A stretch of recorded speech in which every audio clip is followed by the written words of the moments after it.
Welcome, everyone. Welcome back to the podcast. It's the only podcast in the world that is to help single people prepare well for marriage, the blessing, matching processes. And today, I'm feeling it, Cathy. I feel like we need to get out into the ether this important topic of how to raise children in Chunulguk. Aju? Aju. I'm feeling it. I think you and I have earned the badge of raising children in Chunulguk, or doing our best to raise Chunulguk children, because we've both taken our families to Chungpyeong, and we know We what an ordeal that is, right? have quite the ordeal. That is that is the litmus test of how serious you are about raising Yeah. blessed families. You take your kids to Chungpyeong just for the heck of it, right? Um, yeah, you were just there with your baby, your 2 month old, right? I was, yes. Yeah, That well, was yeah, it was it how was long? it was actually it was great. It was terrible weather when we were there, right after the Snow. blessing, Yeah. carrying this baby, and it would start hailing and Yeah. the wind and the rain. But it was great. It was good. Makes for good experiences. Super fun. But only one kid you brought with you out of the Only four, right? one. Yeah, I couldn't imagine bringing everybody during that time. So I'm sure it was a nice bonding experience for you guys. It But was. I was just saying, like, that's you and I, we do our best to live, to be good parents, to raise children, not according to what a book or influencer says you should raise your kids, but according to what our original mind, God, and true parents, right? Hmm. And so I think there's something really important that we have to give now, especially while we're in it. We're in this storm, this beautiful storm of parenting. And by the time, I was just telling Cathy earlier, by the time we are older, 10, 20 years from now, and our kids are grown up, people are going to ask us for advice on how to parent. And we're just going to say, yeah, it was amazing. It was great. And we're going to totally forget about it, because the interesting thing about parenting is we tend to forget the difficulty and only remember the amazing parts. Because when you ask people that are older, how was it raising kids? They will almost unanimously say, "Oh, it was so fantastic. Enjoy it while it lasts. It was we just had the greatest memories." I'm like, no, I remember when, when I remember when you were, struggling your brain out, right? So I think this is really important, right? So I want to ask you, Cathy, kind of just, yeah, just for context for this, we're doing this because we care. Like, I care so much about my children, like raising them well. Yeah. Just and following my heart, following my gut instinct, following, God, following this path of the blessed family that has never been laid out before in human history. It's a different task, and it's so hard. It's so hard. It's so hard to be a parent. And it's so hard. It's so hard, and I hate saying that. I hope you understand. I hate saying that because I'm always the guy that's like, if I'm not enjoying it, I'm doing it wrong. That's how I feel about Oh, everything in my life. wow. If I'm not doing it, if I'm not enjoying it, I'm doing it wrong. Hmm. But it's so hard to be a parent. And the reason it's hard is not because of children, it's because of me. It's because children are children. They're Yeah. selfish. Yeah. Yeah. They're supposed to be. They're Yes. supposed to be. They're designed to be self-centered. And they grow and they mature. But it's only hard because I make it hard. It's like my wife will always say, and this is our debate in our home, my wife will always say, the hardest thing about parenting is physical. It's the tiredness, it's the sleepless nights, Mm, it's giving birth. I will always to my deathbed, I will say the hardest part of parenting is emotional. mm, It's because I have to face my own demons. I have to face my own self. I have to, in some ways, reparent myself and see my own flaws, right? And I have to live through a lot of things that I went through at that age, and I have to guide them through it in many ways that I haven't fully healed or recovered in my own journey of life, mm, right? And so it's very, very emotionally tolling for me. But at least have the wisdom to kind of step back and say that, right? And so I want to unpack these really powerful key lessons that Cathy and I have learned over the years, and that we would want to specifically impart these pieces of wisdom to our younger selves, right?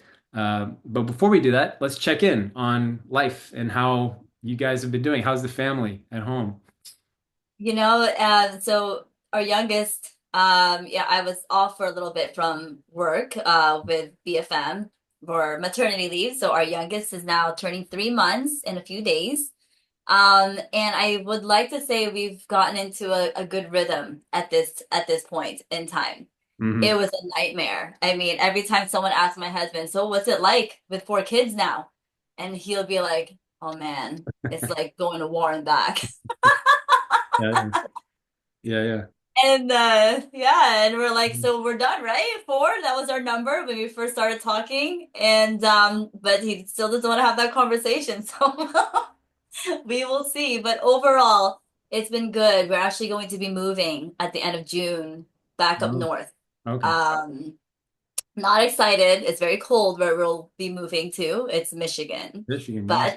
But um yeah, so that's a big development. New baby, new move, and maybe we're a little crazy, but we're doing it for the family and to be around very close to my family, my aunt, their aunts and uncles, the whole shebang.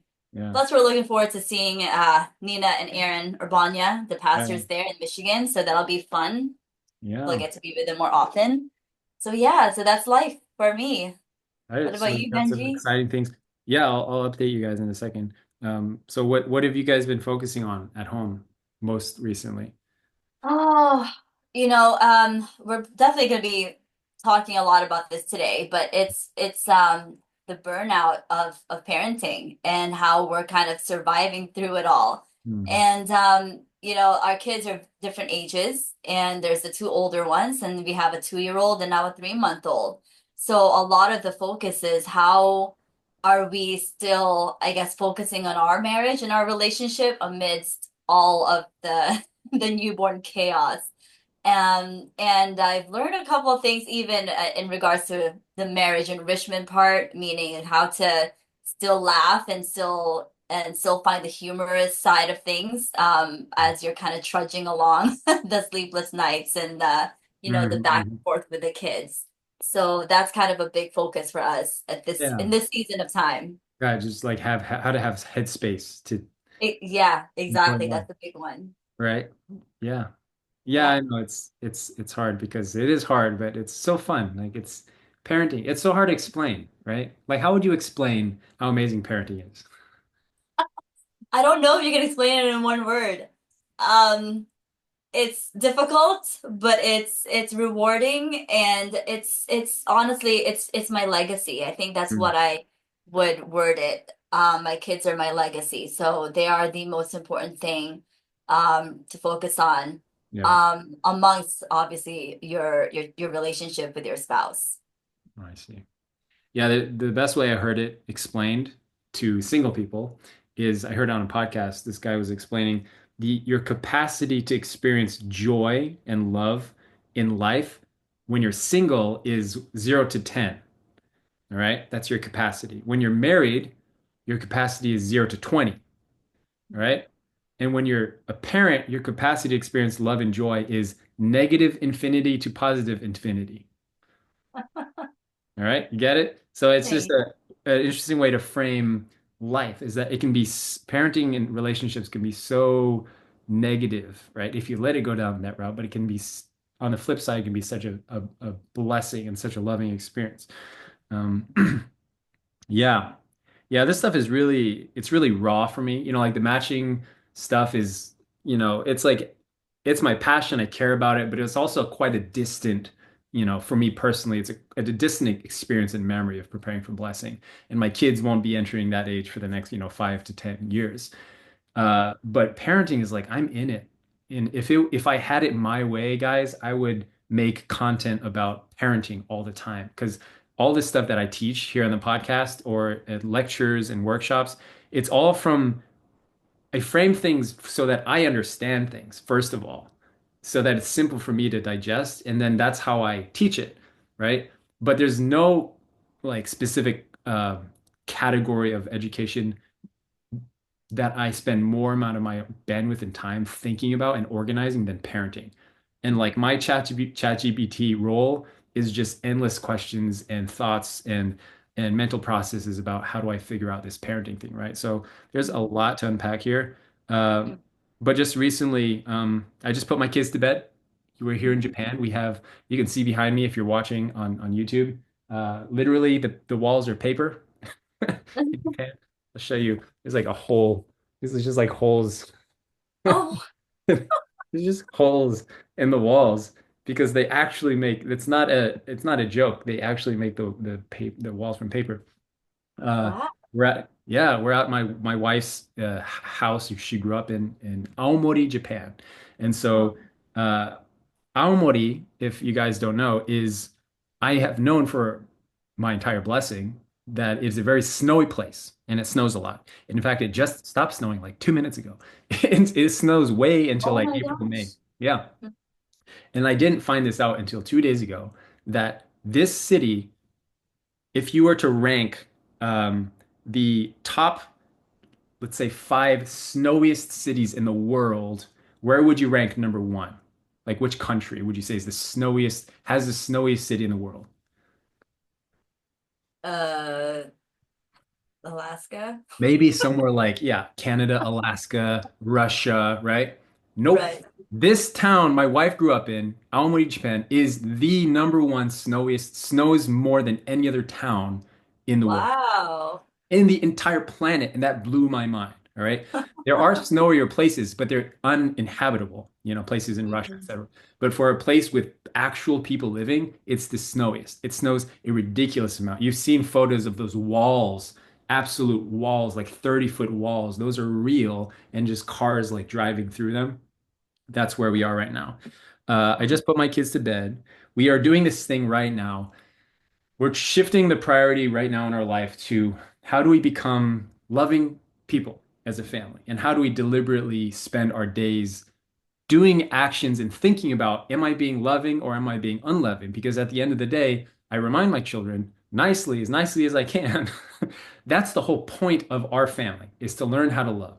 And if we're not making effort to try to love each other more every day, then there's no point. Like, what's the point? Like, what are we doing here? And so I made this kind of shifting in this like framework for our family to be like, are we being loving day by day? Is today more loving than yesterday? And I was having a difficult time teaching this to them because children at their age, they don't naturally want to be more loving. They're not naturally driven to do this kind of thing, right? So I created, I think, a really cool incentive, which is like a chart, right? I don't know if you guys do charts, Kathy, you know, We do responsibility charts. responsibility charts, right?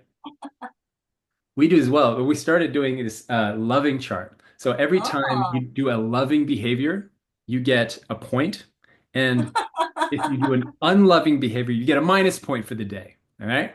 And so we have Oh. these categories. The things like the loving things are helping without being asked, right? Mm, Uh, having a loving conversation with someone, like where you listen mm, and speak, playing with someone lovingly, sharing, or doing anything like that. Unloving behaviors, which we're more familiar with, is like mm, whining, uh, getting angry at someone, right? Or name calling, like calling someone stupid or idiot or something demeaning like that.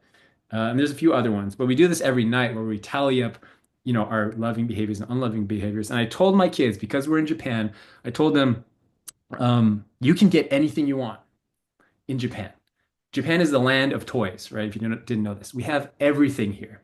And I said, you mm. can get anything you want if we get to 40 points in the next 2 weeks, 40 points. And so my son, he's really into Yu-Gi-Oh! They're really into Yu-Gi-Oh! Right now.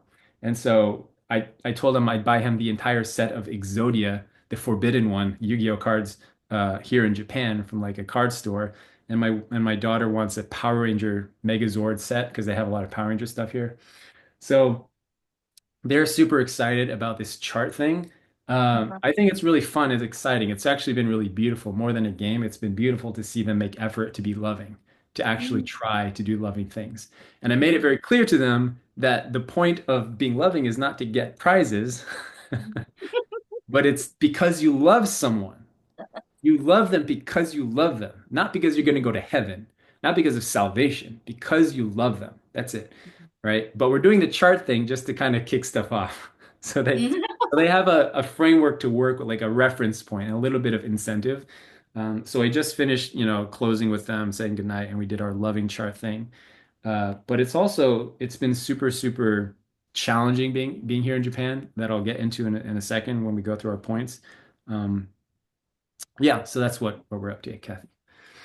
Wow. That's I'm very inspired about your chart and I'm thinking, man, I gotta get myself on board with this Yeah. not responsibility chart, but your loving chart. It's That's the whining, the constant whining that really gets to me and more so my husband. I think there's just something about the whiny voice that just really makes us pay attention. that's true. And the poking. There's just another category is poking. It's called poking the Yeah? bear, is when you deliberately do something to get their like to get a reaction. Mm. It's like, like you're in the car and you nudge them just to make them upset and then, just to get a reaction. It's called poking the bear. That's an unloving thing to do. It's very subtle, but they've become very good at noticing it. And that's what I want. I want them to notice when they're doing this thing, right? Oh, by the way, I do it too, Kathy. You I do it do. too. I do. Yeah, yeah. So for me, we do it as a family. It's our family chart, and I get a prize at the end of the chart as well, which I haven't decided what it is. I think I'm going to get me a Rubik's Cube, a 5x5 Rubik's Cube. That's what I'm really into. I have a 4x4, which I love, and the 5x5 is the next one I'm going to get. And so if I curse, that's like the only one actually that I'm a part of because I don't like do the other stuff so much. But if I curse or if I get angry at someone, then I Okay. get a minus point. So I haven't been cursing as much. Wow. Like once a day, maybe once a day I'll slip something No in. one hears it. No. Yeah, I'm allowed to curse to myself. That's what I do, Okay. but not in front of people. Um, yeah, so it's actually interesting, like because I'm sharing this, it sounds like, oh, we're so great and intentional, but actually, this decision was off the back of a really, really hard trip we had to visit some friends in kind of down south in Japan, here in Japan, and it was really hard because. Um, yeah, there was just a lot of moments like when you're traveling, especially, it's everyone's tired and usually hungry. And the Yeah. kids, there are many points where it's really like intense and stimulating and fun. And there's certain times where it's just boring, right? And especially when you're driving. Yeah. It's just boring. And so they tend to bicker more and like whine and like fight each other and complain Yeah. about whatever. And then I was really like losing. I was like losing it. Intern, I was just like I was like trying to keep it together while driving in Japan, which is not a good combination. Uh, and then I was like noticing now, I was like, I really don't like that I'm being unloving, right, to them by being upset. I think that's unloving of me. I know it Mhm. is. And they're being unloving to each other. And I was like, I don't like the situation. I hate this. Like Mhm. those moments where I'm just like, I hate this moment. It's just Yeah. not how I want to be our family to be. And so I was just like, we got to change something. And so that night we got home and we started doing this loving chart. And the family was really on board with it. The kids were really on board with it. Actually, my son was really he was not. He was like immediately like, no, I don't want to do that, right? Um, and I said, buddy, like if you're not willing to learn, like can you try to learn like how to be loving? And he's like, I don't know, and he's very honest. He's a very honest kid. He's like, I don't know if I want to try. And I was like, well, if we make it fun, if we make it an enjoyable process to be loving, would you want to try? And he's like, yeah, you can do that. And so we eventually got him on board. But that's just to say, it's off the back of really a lot of stress and trying to figure out this. But I think I'm happy, like I always feel like, if 80% of the time we're good, then that's good. Even if our kids are, you know, not great 20% of the time or fighting 20% of the time, that's cool because it's better to focus on the times that are being loving and being themselves and letting their true nature come out. And we should kind of focus on celebrating and amplifying those moments. Mhm.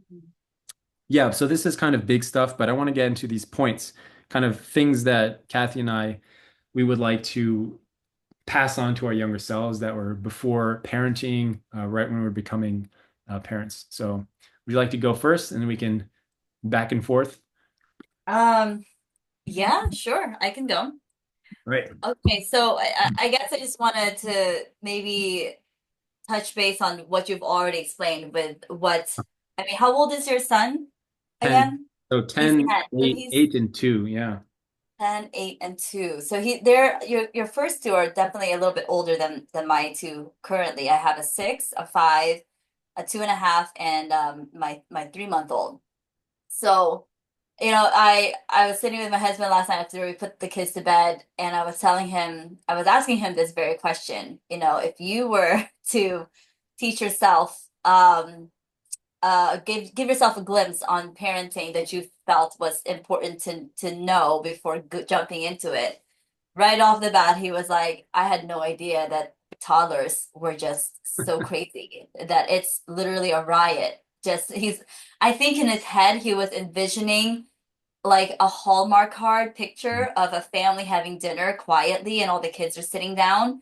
I don't think that rarely ever happens for us. I don't know if your kids are still, taking a bite and they're off. Come back to the table, take a bite, and then they're like dancing, jumping off But the yeah, couch, may I be whatever. excused, mother? Yeah. And then like he's like, I didn't realize that this is gonna be our life.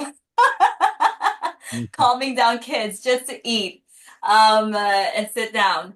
So it's so funny because he only has one brother. I have five. Mm. So I saw different stages of and I was the oldest. And so I had an idea of what it was like to sit down and be loud. He Mhm. didn't. So being raised differently, it's kind of like shocking to him. So then that just brings into the question, okay, what is going to be our response to the chaos around us? So when I grew up, it was very strict. So if we were to leave the table, we would see the wrath of my dad. And I realized that I kind of, as an older sister, I kind of maybe modeled that a little bit. So when I was left home to take care of the kids, I would be like yelling at them, sit down, finish your food. I'd be scaring them, like all the scare tactics. Mm. And then now as a parent, it's like I wanted to do better, but at some point I'm like, kids don't have really the capacity to reason with you. There's a whole thing I wanted to explore with gentle parenting. I am not a gentle parent, and I've come to the conclusion I don't want to be a gentle parent. I'm Thank like you. trying to have an Thank you. adult conversation with a 2 year old, and I don't think that's, that's a different level. The big thing I wanted to really tackle is how do you manage parenting with respect and love versus discipline and boundaries? And like this is a big thing that I'm constantly trying to balance in our day to day. Mm. I realized that there is no space, depending on the character. There's something that I really stand by, and that is the notion that your children never gets the same parent. Meaning the parent you are to your first is a different version to your second, to your third, to your fourth. And for a long time, I've always wondered why is it that siblings in the same family grow up to see different perspectives of their childhood when they have the same set of parents, same set of experiences, same set of teachings, but yet the kids always interpret it differently. Well, your parents may be the same people, but your parents are also evolving at every stage, right? Like when we first had our first child, we had absolutely no idea what we were doing, right? I was modeling what I saw my parents do, and he was modeling what he thinks was supposed to be how to be a dad. But by the time the second comes, you're a little bit more refined, you have a little bit more experience, have a little bit more patience, hopefully, and now you know what to expect with the third. And now the fourth, it's like, okay, people look at us and they're like, oh my God, you guys got everything together. And in the inside, we're like, well, we're holding it together and it looks like we do, but we're still constantly learning. So, I think for me, that was an eye opener is that it's true. Each of our children, the more we have, they don't really receive the same parent that the other child has gotten Mm. because we're either getting better or we're working on things, or if we let it get to us, we may be spiraling down. So it's really important to understand where you're at in this relationship with your child. And I really see it very clearly. For some reason, it's been something I've been working on with my daughter. I don't think I have a very immediate close relationship with her, and I know she wants that. She sees how I am with her brothers, with her new sibling, Mm, and so it's a conscious effort that I am making to really make our moments together special. mm, That is something that I wish I knew going into the parenting world, that your relationship with each child is going to be different based on how much you know and your experiences, and that your version for my version for our oldest is going to look very different for our youngest. So that's point mm. number one that I wanted to share. Yeah, So thank you. Yeah, that's amazing. Yeah, and your oldest is the daughter, and the second is a boy, right? yeah. And then Hmm. third one. Third is a boy, and then the youngest is a girl. Right. Yeah. Wow, that's special. You got that mother-daughter thing going Yeah, on. I do. Yeah, it's interesting because you'd think we'd be like best friends, and I know she wants that, but for some reason, I it's something that I have to constantly work on. But I don't know what it is. I think it was just more natural to me to be closer for some reason to my boys, Mhm. emotionally, artistically. I mean, heck, I love all my kids, 100%. But for Mhm. some reason, there's like a deeper connection I have with my sons than I did with my first. Yeah. So it's constant effort that I have to be making to remind myself to Mm. be aware of that, because I know she can feel it. Does your daughter and your husband have a special relationship? They do. They've always been much closer. Mm. And I think, and this comes into it too. Something I want to touch on is for women especially, it's really important to be very clear about the role that you're going to take on of when you start having kids. For a long time, my focus was to be a career woman. I wanted to excel in my field. I wanted to work. I didn't want to be a stay-at-home mom. But at some point in my life, I've decided that being at home with my kids trumps all of my expectations for myself from a career perspective. And that is, I know, something that really eats at women, especially because deep down we are meant to be nurturers, to be present with our kids, more so than our husbands. They are the providers. So it's an innate desire to be at home, but the constant messaging that you're getting from the world is you should be out. You should be able to fulfill yourself and in your career path, and and be what you can. Your identity is not just a mom, all these things. And I've learned to kind of quiet that down and realize that actually my deepest desire is to offer to the world my children who will live on. And I mentioned this before. It's they're my legacy. When we talk lineage, love, life, and lineage, especially in our movement, I have a lineage now, and that's my children. This is my gift from God to the world, and that what kind of children I bring into this world is the best contribution that I can give. So that's kind of my spin on how I decided to stay at home with my kids. And this is, I think, is really important to understand. I'm not saying it's wrong to work and to excel in your craft and your career, but I'm at the same time, it's something to think about how present you want to be in the family. It's beautiful. I think that you went through a process that not many moms go through, actually, Mm. that realization. Um, yeah. And, from I want to be a career woman, I don't want to be a stay-at-home mom, to deciding like actually this is exactly what I want. It's quite Mhm. rare, especially in the West, right? Uh, Yeah. but I think you in particular, Kathy, you have, I think, the ideal setup for someone that wants both, right? Mm. Like you got the personal training, you've got like your passion stuff, like BFM stuff, but also you're at home. How would you say you're doing in that regard? I think we're always thinking we could do more. I think that's just human nature. And I've mentioned more than once that I'm a recovering people pleaser, and I want to wear all the hats all the time and be able to be there for everybody always. Mm. and it's just not possible, right? So with my BFM work, I'm constantly critiquing myself. Man, I could have sent out another email. I could have held another meeting. But I'm like, man, I need to be able to spend more time with my kids. I'm too cooped up with a newborn. And it's like, oh, I need to cook dinner. I need to feed my husband. So and that's the biggest thing I feel many parents suffer in the Western world, at least, is this constant work life home balance, right? Mhm.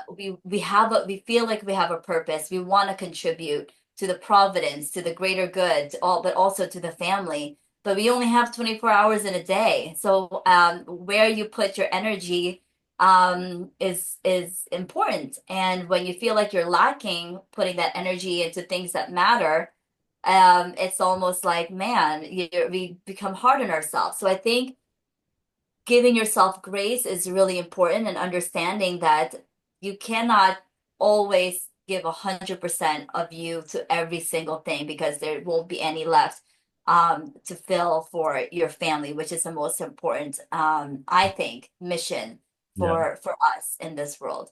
So Yeah. that is it's a constant struggle of feeling like I could do more, but I'm learning to understand that the pressure is actually I put on myself. No one is telling me I need to do more. My husband's not telling me I need to do more. My boss, Dr. Ashil, isn't telling me I need to do more. It's just me.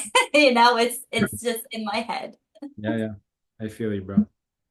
Uh, I think that that's definitely the number one concern I hear from single women, young women that are mothers to be, is that they don't want to choose between being a parent and full-time career, because that's often the black and white. That's the black and white that people tend to think is, if I become a parent, I'm sacrificing my career. If I go down the career path, then I won't be able to be a mother. And it is absolutely a farce, fallacy, and you can have both. We live in Channelgook, my friends. My goodness, we got to stop thinking anything we've thought about in the last thousands of years. Is you can have Yeah. it all. You can have it Mm. all.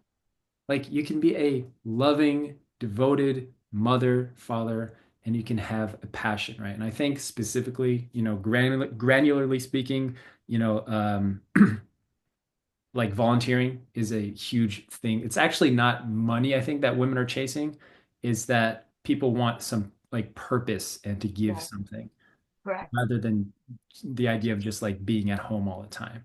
And Right. I think it's more hypothetical when that people, a lot of mothers that I do talk to, they actually do choose to go down that road because they have the child, they have the newborn, and they're like, man, I can't imagine giving this 6 month old to a caregiver, a daycare, Right. right? Right. And God, not like goodness, I'm not going to give him to my husband. Like, like God bless men, but there are very few men I know that can do that. Let's just say that. Women are better at that. And so I think that like we can have it all. Like, it's the passion that people want, people to give something. And that's 100% possible. There's so many opportunities, volunteer and paid positions, part-time, start your own business. Like the opportunities are limitless, right? Um, so what I tell my daughters, Kathy, just for the record, is I tell them you don't have to get an education. Let me explain. I tell them this on purpose. You don't have to get an education. Why? Because I'm raising my children in the West, and particularly in America, where the narrative for young women collectively is you need to get an education. You have to. You have to get an education, because if you don't, you won't be able to compete with men and with the world, and you won't be able to get a job and be a career woman. All right? That is the opposite direction I'm taking my daughters. I'm telling them you can get an education if you want to. Right. Ah, amazing. Am I telling them they shouldn't get an education? No. I'm saying you can if you want to. You don't Mm. have to do anything. You don't Mm. I tell this to my son too. You don't have to do anything. You don't have to go to university. You don't have to whatever. You can if you want to, because we live in Channelgook now. We live in an era where you can do anything. The sky's the limit, right? So I'm raising my daughters in a completely different paradigm. I'm trying to help them prioritize their internal world. Like, what does your heart tell you? What does your heart tell you? Where do you want to go in life? Like, you don't want to go to university? Then don't. Please don't. Actually, in fact, I beg you not to go to university. That's just my unpopular opinion about the matter. Um, Mhm. So my first point I will say is yeah, actually just similar to what you were just saying, is that I would travel in time and I would tell my younger self this. You can't pour from an empty cup.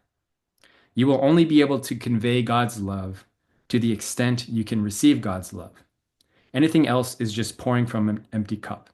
In other words, if you stretch yourself, if you try to force yourself to be loving, it's not genuine. It's not of love, and it's going to fizzle over time.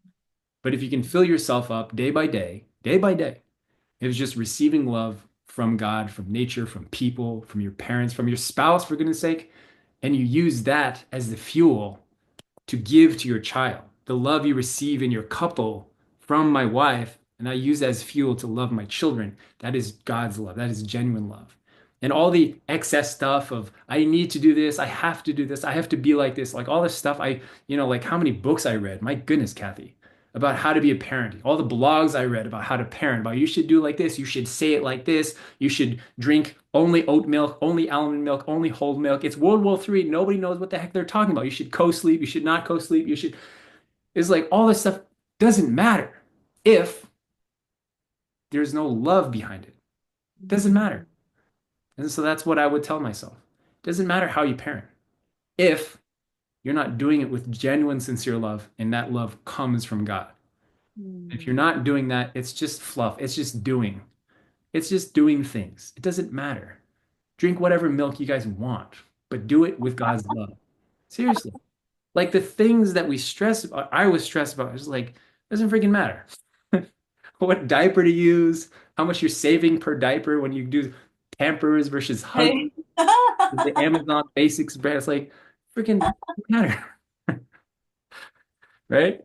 All important, yes, but are we doing it with love? Are we doing it out of scarcity and fear and all that stuff? Mm.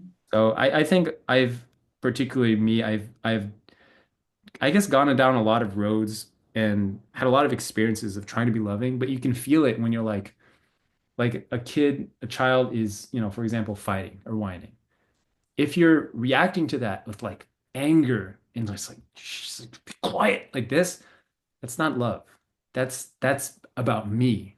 That's me feeling empty and unable to give patience and care and love and guidance to a child and teaching in a loving way. But if I'm hearing that and I'm looking at them with love in my eyes and feeling like, oh wow, they're a child. I used to be like that. I remember me and my brother used to fight like that. And I want to embrace them. I want to hug them. I want to sit with them, right?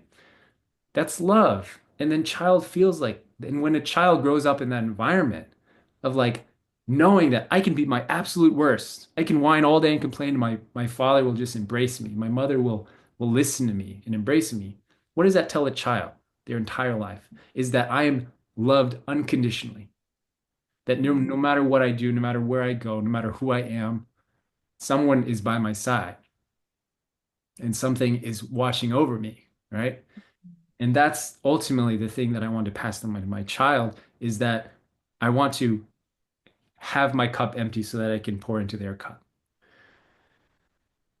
Okay, thank you. All right, your turn. Wow. No, that was beautiful. That was impactful for me to listen to. Yeah, I think we're the hardest on ourselves when we act out as a parent in the most unloving way because we don't mean to.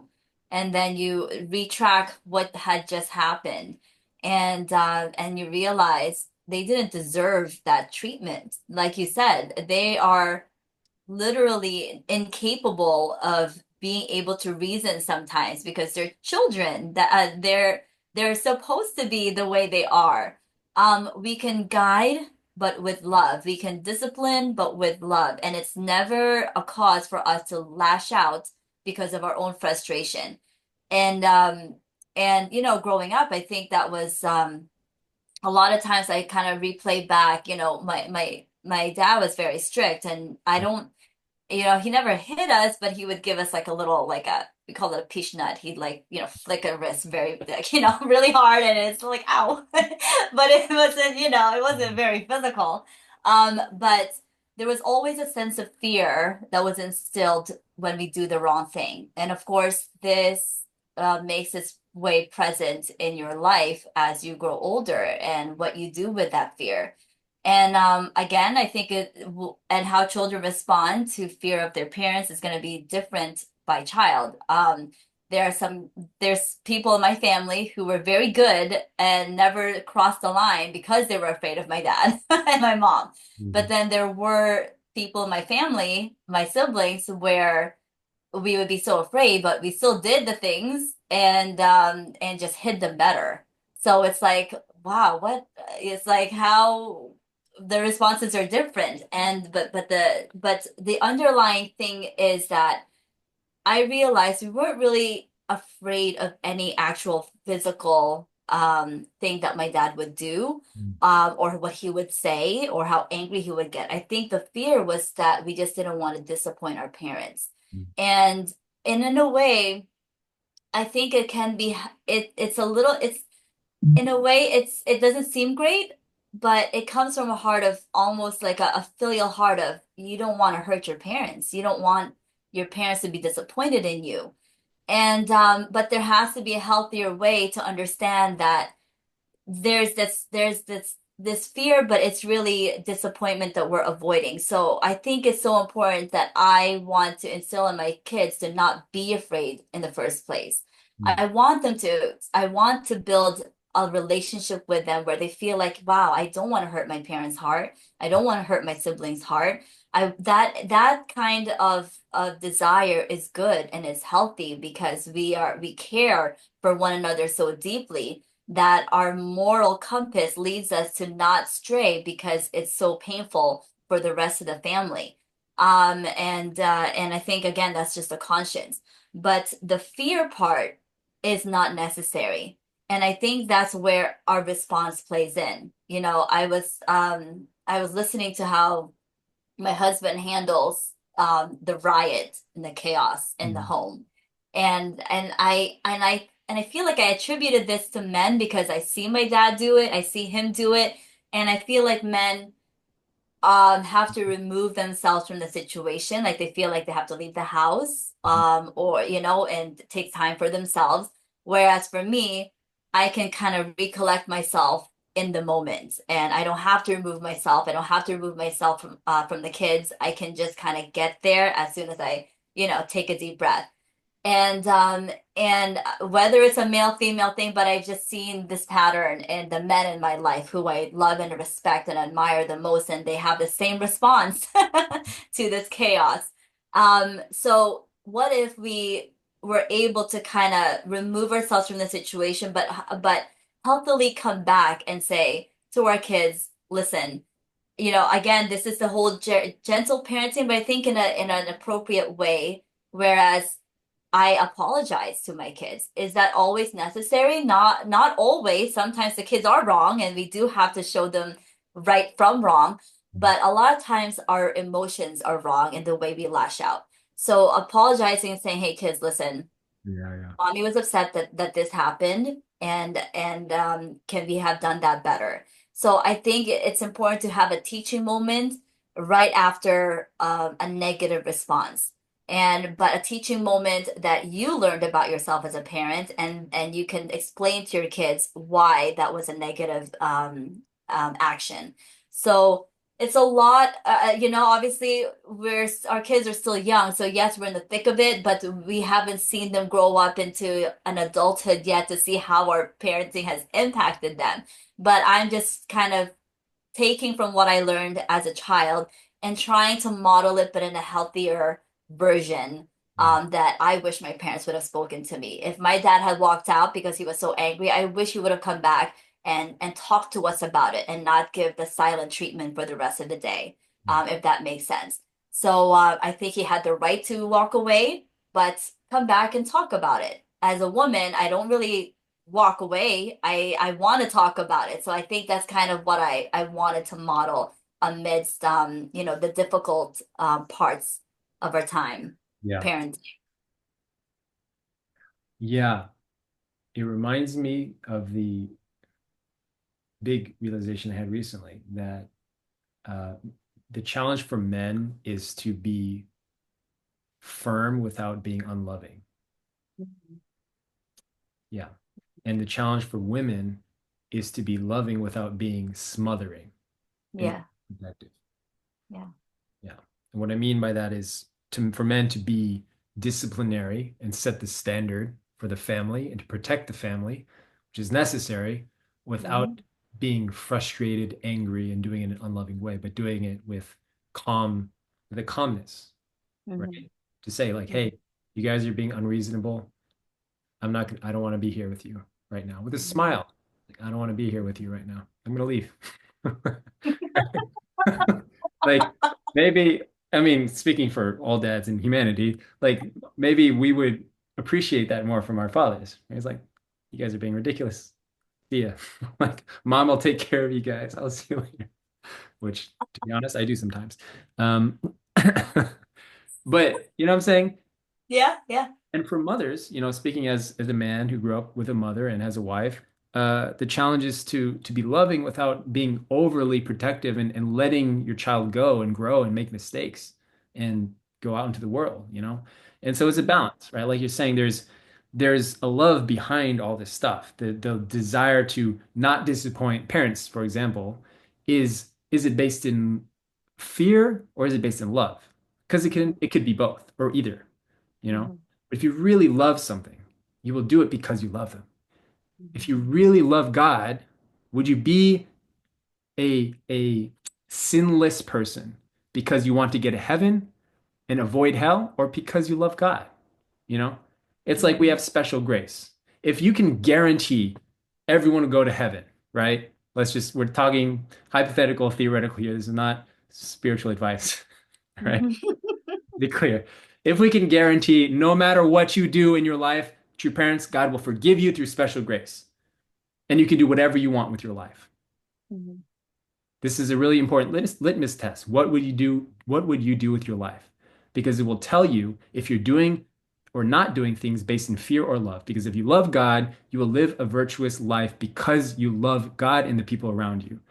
Mhm. You stay committed to your spouse because you love them. You don't cheat on them because you love them, not because you're afraid of their reaction, Mhm. right? Mhm. And so for me, that would be probably my big realization that I would like to pass to my younger self is that it is possible to be firmly loving, I would say. It Mhm. is possible. It's entirely possible because we like to think in binaries of like, oh, I have to either be absolute, like no screens, no video games, right?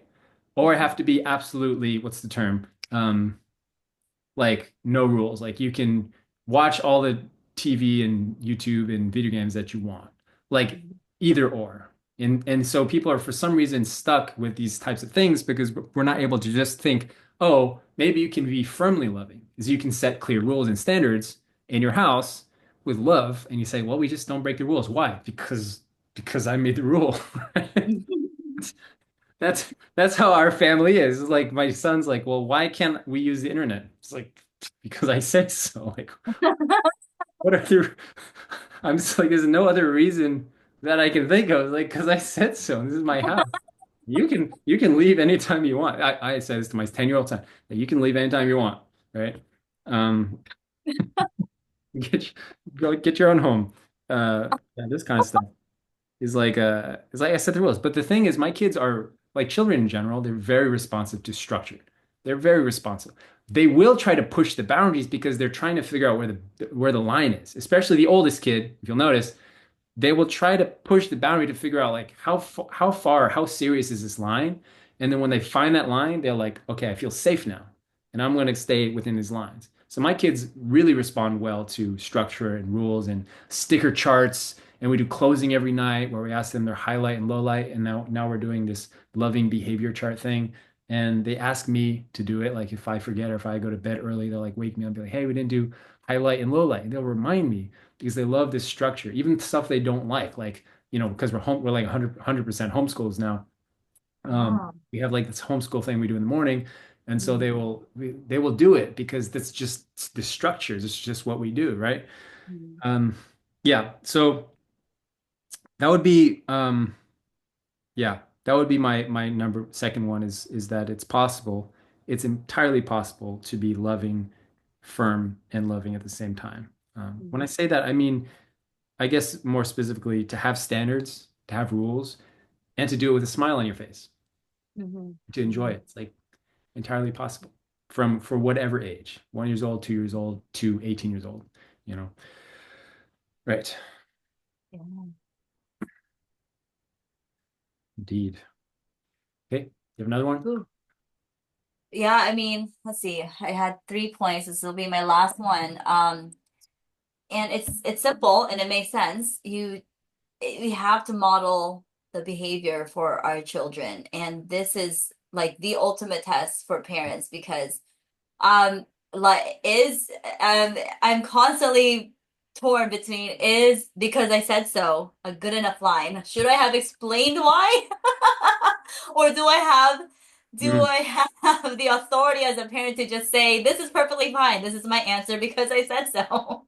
yeah. Um and but more so than explaining myself, I feel like modeling the behavior is so important because my patience with my kids can be learned by how patient I am when I respond to them, when I talk to my husband. And I see them basically copying how I act. You know, when I yell at my child, they're right away, they're yelling at their sibling. Like the environment is already so unstable that everyone is yelling at each other. And I could have just avoided that if I had just taken a step back and controlled my temper. Mm, And the way they respond to me and the way they respond to each other is it could be a much better experience as if I had just kind of done it myself. So, but it's so hard in the moment, right? It's so hard when you know that your bomb is kind of ticking. How much of this yelling and screaming can I handle? And how do I put a stop to it without raising my voice? Like that's always the tricky part. mm, And but sometimes kids will be kids, and if you're trying to be loving, but yet they're still having a moment, they're having a meltdown. How do you respond to that? I think, like you said, if I can just model with authority and firmness, but calmness, they respond a lot better. So I've learned to remember to get down on their level. And if you've read all the books that you say you would that you have, Benji, you probably heard this term is getting down on their level. mm, I just yeah, you kneel down, you look at them in the eye, you hold their hand, and with a smile, even though you're so angry inside, you speak with them. And honestly, I gotta say, 90% of the chance it ends up with them just quieting down and staring at me. You know they want to cry, but it ends up in a hugging session. mm, And I love it. And when I remember to do it, getting down to their level and remembering that they're just a child, they have the right to these tantrums, and how you respond is mm, gonna trigger whether they yell back at you or their siblings or not. I remember to do it, and 90% of the times it makes for a beautiful experience. And I wish that something that my parents did more often growing up is being able to just meet me where I'm at and just hold me and say, listen, it's gonna be okay. I understand that you're frustrated. So and being able to have that moment. So yeah, so these are a lot of different mm. things that I've kind of tried to implement. It's not always successful, but we do our best, right? Yeah. What is it about you in your life and practices that allow you to be someone that even considers doing something like that? Do you understand my question? Like a lot of parents will just they'll like think, yeah, I read that and maybe I should nah, I don't want to do it. Try it. Like you know what I'm saying? But there's something like why is it that you are the way you are, Kathy? You understand my question?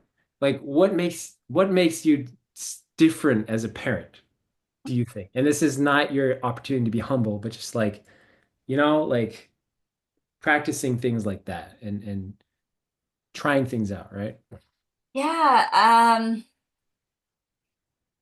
I don't know. I think because I'm such a sensitive person myself, maybe everything someone says to me, I go home and I always think back and replay and overthink it sometimes. Mm. And I think my because of that, my children are extra sensitive. I think they're kind of similar to how I am, and I know that words have weight. Well, whatever age you are, words have a lot of weight, and I care a lot about people. And I think just as a person, I've always been that way. I've cared a lot about my family, my friends, even acquaintances that I just meet. I feel like I want to love this person, and I care about what they think, how they feel. And I think that's just because of that, I think I'm able to sympathize with people, and maybe even sympathize with my kids. And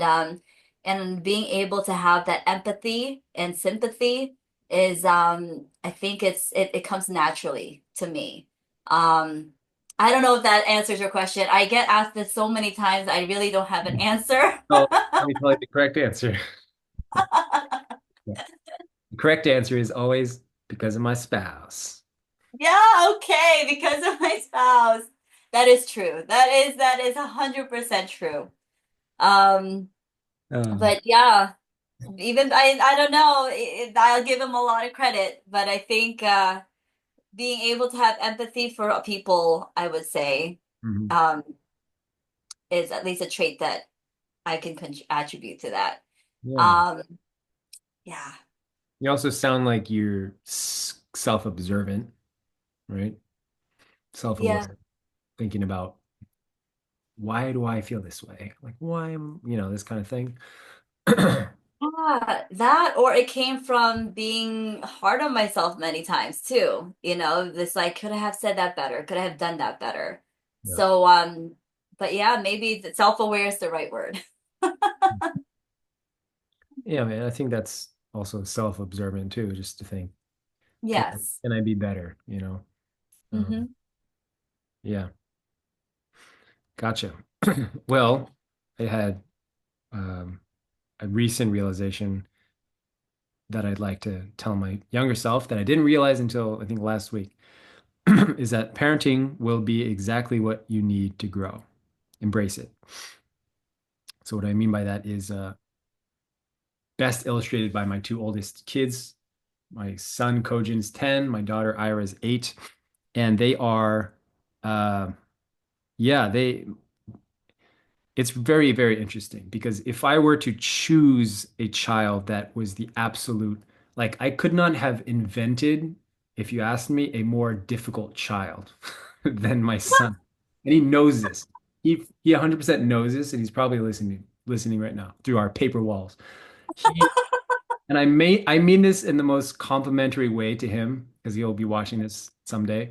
Um, he like is the exact opposite of my character in that he says everything he thinks.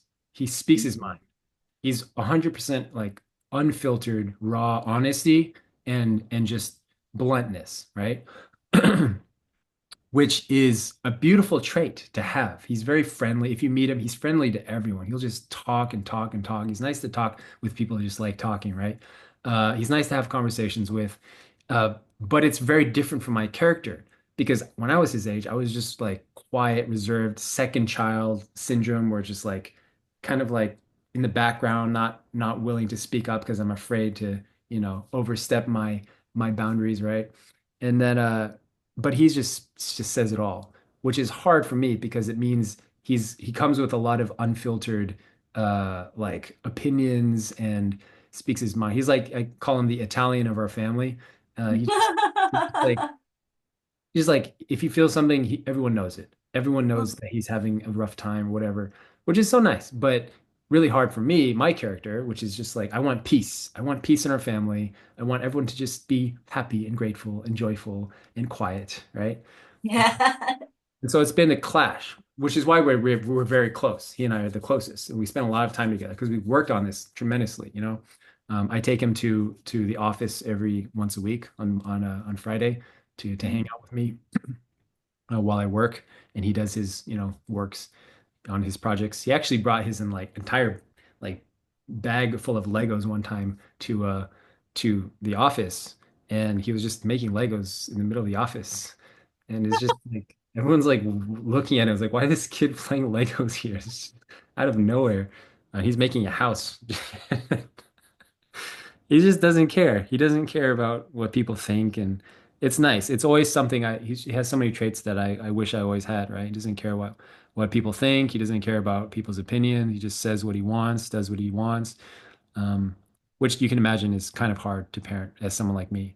And then the reason this is important is because my daughter, my 8-year-old, I could not have invented a more perfect daughter. Like Oh, she's just the most helpful, considerate, like loving. She cares for everyone in our family. She's a better mother than my own wife is sometimes. That's for our because we have a 2-year-old, right? I told her this today as like a joke in front of my wife too. She was like helping with something at dinner, and I was like, "Ira, you're a better mom than mommy is." Like this, right? And I was like, I'm just kidding, guys. I think that was a little too much, too much of a joke. So I had that's to. cute. No, she's adorable. Like she's so sweet. Yeah, but that's because of my character. Because I'm like that. I'm like quiet and reserved. And I want to be helpful and considerate. And so she's perfect for me. So there's this balance in our family of like the tear between me growing with Kojin is just like having to stretch my growth every day with him. And ultimately, it's always good. It's always good conversations, good hugs, good laughs, good fights. We get physical sometimes. We just like we've had physical fights, me and him, right? Um, Wow. yeah, it's he's that rough. Like he can take a hit, I'm telling you. Uh, Oh, yeah, I can smack him around. I mean, I'll do it lovingly as much as I can. I'll, like smack him in the butt, like push him in the ground. We're on the trampoline. I'll like drop kick him like in the stomach, like this kind of oh thing. my God. We're rough. I'm rough with him because he can take it. Like you don't understand. If you meet this guy, you'll get what I mean. But he always just gets up and he just laughs it off. He'll if you Okay. try if you try to upset him, he will just laugh at you. He's that kind of guy. Like there's some people that are easy to bully, Mm. because they're like sheepish and they'll be like, oh. But if you try to bully this kid, he'll just laugh at your face and tell you you're so stupid. Like he'll laugh at the bullies. Um, and he like went to this Christian private school, right, in North Carolina before he came to Japan, and he educated his entire class about how Jesus did not come to die on the cross, and that Wow. Adam and Eve were supposed to be blessed, and Jesus was supposed to get married, and now we have true parents.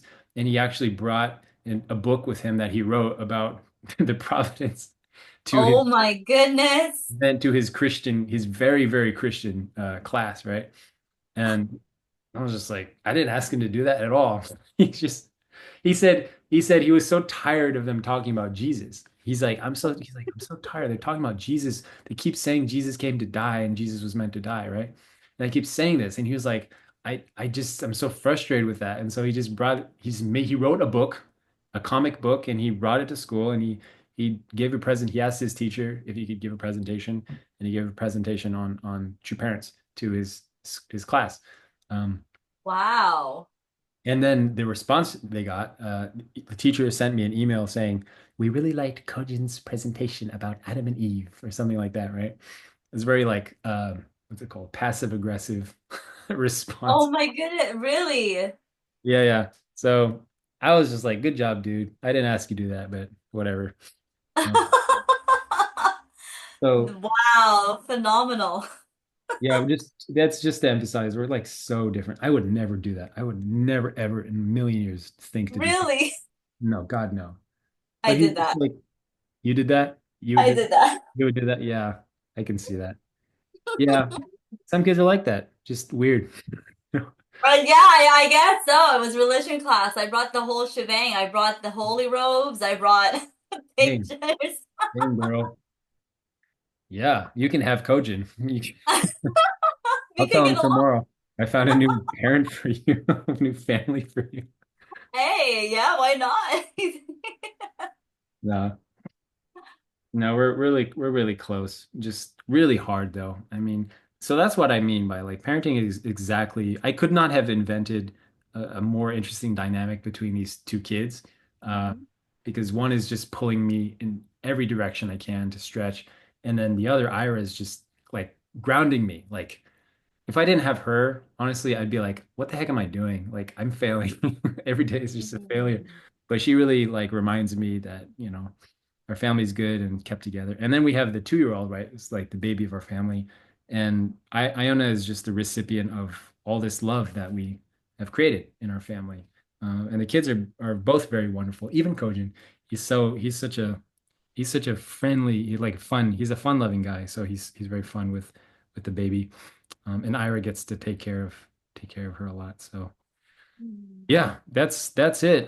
There's a lot more to go in here regarding parents. I want to ask just like our listeners in particular, if you guys caught onto anything or like, I really want to hear more about that, then let us know. All right. If you want to hear more about a specific topic or go deeper into something, then do let Kathy or I know, and we will go deeper into that.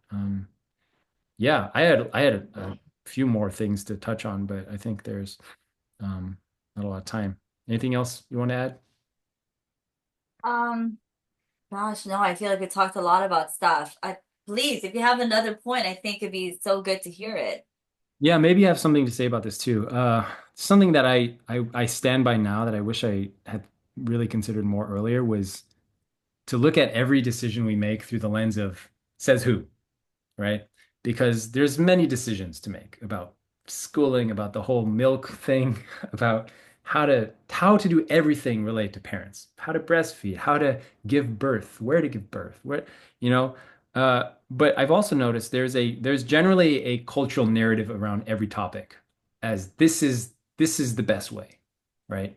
This is the Mhm. best way to do school. This is the best, you know, scenario. This like there's an opinion about everything. And so I've just learned to question everything is why do we need to do any of it? Says who? Oh, You know, yeah. like Yeah. schooling, for example, like we're homeschooled now. And honestly, to be honest, we're leaning more on the like totally unschooling, if anyone knows what that is, um, Hmm. which I never thought we would do. But it's just like we have like a curriculum that we follow, but I'm just like, guys, do it if you want. I don't care. Like, who cares? No one's like knocking on the door asking if we're doing our schoolwork. I know you guys are smart and hardworking and you'll be fine in life, so Mhm. I'm not worried about them getting educated and hustling. If they want, that's again, it's like if you guys want later in life, you can do anything you want, but I don't want to stress about it. I want to focus on the things that are important. And to us, it's just being loving, more and more loving as much as we can, including me. Um, Mhm. yeah, just says who? Says who? Why do we need to do that? Not a lot. Like things like the internet. Like it's good. There's a general understanding that the internet is like the kids need the internet. Kids need it because why? Because they need to learn how to use technology. Why? Says who? What age Mhm. did you start using a smartphone? I think I was 18 or 20 years old. Yeah. Right? It's like says who? It's like, well, the future is going to be so like says who? Hmm. Who says there's going to be a future? Who says kids can't learn this stuff in like 1 hour? You know what I'm saying? Right. Like they're Hmm. growing up with this stuff all around them. It's not like they're gonna be like, I don't know how to use a smartphone. I don't know how to Google Hmm. stuff. Like, come on, right? Jeez. It's true. It's like says who? That kind of thing. Or just, like, I don't know, this whole thing about sleep, like people, you should sleep in the same room, you should sleep in separate rooms, you should sleep in the same bed. It's like, okay, says who? Like, who says anyone should do anything? Just do whatever the heck you want. Uh-huh. Just do it. Just do what makes sense. Do what your heart feels. Like that's what we've lost in today's culture, Kathy, is this ability to put our heart over our head and follow Hmm. our gut. And just like, what does Hmm. my gut say as a parent? What does it Hmm. say? My gut as a parent says, like, I don't want to focus so much on schooling right now. I might someday in the future, in the next few years. I don't know. I don't know. And I'm open to being wrong about this, but my gut feels like I'm okay with what they're doing right now. And we don't have to have like a set rigid curriculum and homeschooling and this kind of scheduled thing is like, well, let's do a little school every day and let's go outside as much as possible, right? And let's give them some money, once a week so that they can use to buy stuff that they want if they want something. Like Mhm. let's let that be their life here in Japan, and that's it. Well, you need to do this thing as well. Like says who? You know what I'm saying? Right. I'm talking about that voice. It's the voice that always like, oh, I should do this. I should do that. I should call my grandma once a week. I should, like all this stuff. Hmm. Hmm. Like just make a decision, be clear about your decision, and let's move on. Yeah. Wow. Right. Okay. Well, it is 11:45 p.m. here. If anyone caught on to how tired I look, you are spot on. You are correct. And but there's so much to unravel in this parenting world, and I'm really excited to go down this journey of educating and figuring out parenting. Yeah. Hmm. Yes. Okay. Man. That was definitely a loaded session. I think there's a lot more. And the more you talk about things, the more I'm like, yeah, actually, I could talk a lot about that Mhm. because I've also been in that journey of do I co-sleep, do I do this? And you'll realize it doesn't matter what you do because every child is gonna be different anyway. What worked for the Mhm. first child didn't work for this one, and so now what are you gonna do? So I 100% relate to that sentiment. Yeah. And I think I'll take that line. So too. It says me, because I'm Yes, your mother. yes, I love it. I'm your parent. That's who says. Yeah, even Kojin, our son, says it. Says who? And I always say, says me. Says me. It's like, yeah. Okay, thanks, Kathy. Again, guys, if you guys want to hear some specific content, let us know. That's it. All Mhm. right. See you guys in the next episode. Bye.